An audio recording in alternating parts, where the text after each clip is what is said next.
श्री शिवाय नमस्तुभ्यम। ओम नमः शिवाय। दोस्तों, कैसे हैं आप? ये बताने के लिए कमेंट्स बॉक्स में हर हर महादेव हमेशा की तरह जरूर लिख दीजिएगा। तो आषाढ़ मास में पार्थिव शिवलिंग का निर्माण कैसे किया जाए, तो पूज्य पंडित प्रदीप मिश्रा जी ने अपनी कथा में बताया और उन्होंने गुरुदेव ने बताया कि हम पार्थिव शिवलिंग का निर्माण आषाढ़ मास में जो है विधि पूर्वक जो है संपूर्ण नियम के अनुसार हम कैसे पार्थिव शिवलिंग का निर्माण कर सकते हैं। तो ऐसे तो हम मंदिर में जाकर पूजा करते हैं भोलेनाथ की, क्योंकि जो आषाढ़ का महीना होता है वो भगवान विष्णु का प्रिय महीना होता है और उन्हीं को समर्पित होता है। वैसे तो हम इस महीने में गणेश जी की पूजा, भगवान गणेश की पूजा करते हैं और विष्णु जी की पूजा भी करते हैं, लेकिन अगर हम पार्थिव शिवलिंग का जो है निर्माण करके आषाढ़ मास में पूजा करते हैं तो हमारी बहुत सी समस्याओं का जो है वो समाधान हो जाता है। अगर आपके मन में कोई भी इच्छा लंबे टाइम से चली आ रही है या आप कोई भी परेशानी से जूझ रहे हैं, तो आप जो है इस महीने में पार्थिव शिवलिंग का निर्माण करके अपनी मनोकामना की प्राप्ति के लिए पूजा अर्चना कर सकते हैं। तो यहाँ पर पूज्य पंडित प्रदीप मिश्रा जी ने बताया कि हमें इस पार्थिव शिवलिंग का निर्माण कैसे करना चाहिए। एक तो हम मंदिर में पूजा करते हैं, दूसरा हमारे घर में अगर हमने शिवलिंग का निर्माण किया, मतलब शिवलिंग रखा है लाकर, तो हम उनकी पूजा करते हैं। और नहीं तो फिर हम जो है अपने घर में अगर आषाढ़ मास में आप पार्थिव शिवलिंग का निर्माण करके पूजा करते हैं तो आपको विशेष फल की प्राप्ति होती है। तो अब यहाँ पर मैं आपको बताती हूँ एक एक चीज की हमें निर्माण करना कैसे। गुरुदेव ने बताया कि इसके भी कुछ नियम होते हैं। अगर आपको गंगा नदी की जो है मृतिका मिल जाए तो आप उस मिट्टी से निर्माण कर सकते हैं। निर्माण आप किस चीज में करेंगे, तो आप या तो तांबे के बर्तन में करें या तो कांसे के बर्तन में शिवलिंग का निर्माण कर सकते हैं, वरना आप स्टील वगैरह में जो है वो शिवलिंग का निर्माण हमें नहीं करना चाहिए। और अगर ये आपके पास नहीं है तो फिर आप क्या करेंगे, आप जो है एक बेल का पेड़, आपके घर में अगर बेल का पौधा लगा है तो वहां पर, नहीं तो फिर जो है आप एक गमले में छोटा सा बेल का पेड़ लगा लीजिए और उसी गमले के अंदर जो है जब पौधा धीरे धीरे बड़ा भी हो जाता है फिर आप उसी में जो है वो शिवलिंग का निर्माण करेंगे।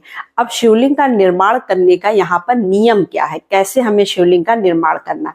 सिर्फ हमें शिवलिंग ही नहीं बनाना होता है, साथ में जो है हम एक गणेश जी को बनाएंगे सर्वप्रथम, उसके बाद जो है भूत गण को बनाएंगे, कार्तिकेय जी को बनाएंगे साथ में, और माता अशोक सुंदरी का स्थान हमें जरूर बनाना है शिवलिंग पे। उसके बाद हमें क्या करना है, अर्घा बनाते हुए हमें भोलेनाथ के शिवलिंग का निर्माण करना है, तब हमारा वो शिवलिंग पूर्ण माना जाएगा।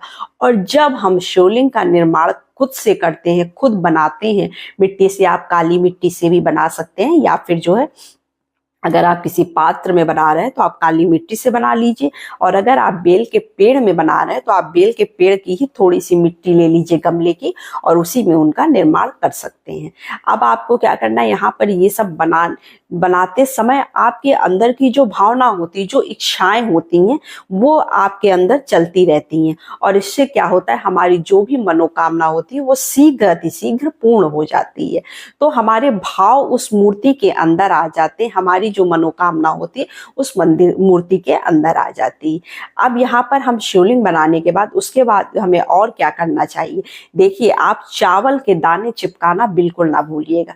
सभी गणेश जी को, कार्तिकेय जी को, माता अशोक सुंदरी को, शिवलिंग को और भूतगण को, सबको हमें जो है अक्खा चावल के जो दाने होते हैं वो आपको यहाँ पर चिपकाना है। इससे क्या होता है, हमारी जो हमने मूर्ति का निर्माण किया है वो प्राण प्रतिष्ठित हो जाता है, उसमें हमारी भावनाएं, हमारी मनोकामनाएं सब आ जाती हैं। तो हमें इस तरह से करना चाहिए। अब जो है हमें अभिषेक किस चीज से करना चाहिए, क्योंकि अभिषेक करना सबसे ज्यादा जरूरी होता है। तो यहाँ पे गुरुदेव ने बताया कि आप अभिषेक के लिए गन्ने का रस ले सकते हैं, अनार का रस ले सकते हैं। आप थोड़ा थोड़ा ही ले लीजिए, आपको जरूरी नहीं है कि आप ज्यादा मात्रा में लीजिए, थोड़ा सा गन्ने का रस, थोड़ा सा अनार का रस, और जो है क्या लेना है आपको, गंगा जल।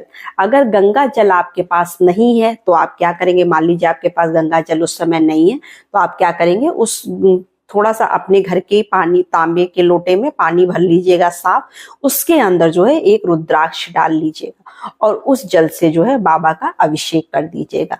इससे क्या होगा कि जो है गंगा जल चढ़ाने जितना फल आपको प्राप्त होगा, वही गंगा जल उसमें भी आ जाएगा और उस पूरे फल की प्राप्ति आपको हो जाएगी। तो इस तरह से हमें अभिषेक करना है। उसके बाद क्या करना है, हमें वहां पर 5 दीपक जलाने चाहिए। भोलेनाथ का जहां पर आप शिवलिंग का निर्माण किए हैं वहां पर हम 5 दीपक जलाएंगे देसी घी के। अगर देसी घी नहीं है तो आप तिल के तेल का दीपक भी जला सकते हैं। मान लीजिए आपके पास देसी घी नहीं है, फूल वाली बत्ती लगाकर आप तिल का तेल डालकर इस दीपक को प्रज्वलित कर सकते हैं। तो इस तरह से अगर आप आषाढ़ मास में जो है पार्थिव शिवलिंग का निर्माण करके पूजा अर्चना करते हैं तो आपके राजयोग में वृद्धि होती है, धन लक्ष्मी में वृद्धि होती है और आपके जीवन के सारे कष्ट खत्म हो जाते हैं और सभी मनोकामनाओं की पूर्ति होती है। तो इस तरह से गुरुदेव ने बताया कि हमें आषाढ़ मास में जो है कैसे पार्थिव शिवलिंग का निर्माण करना चाहिए। अगर हम निर्माण करते हैं और पूरे नियम विधि विधान से करके और पूजा अर्चना करते हैं तो हमें उसका विशेष फल प्राप्त होता है।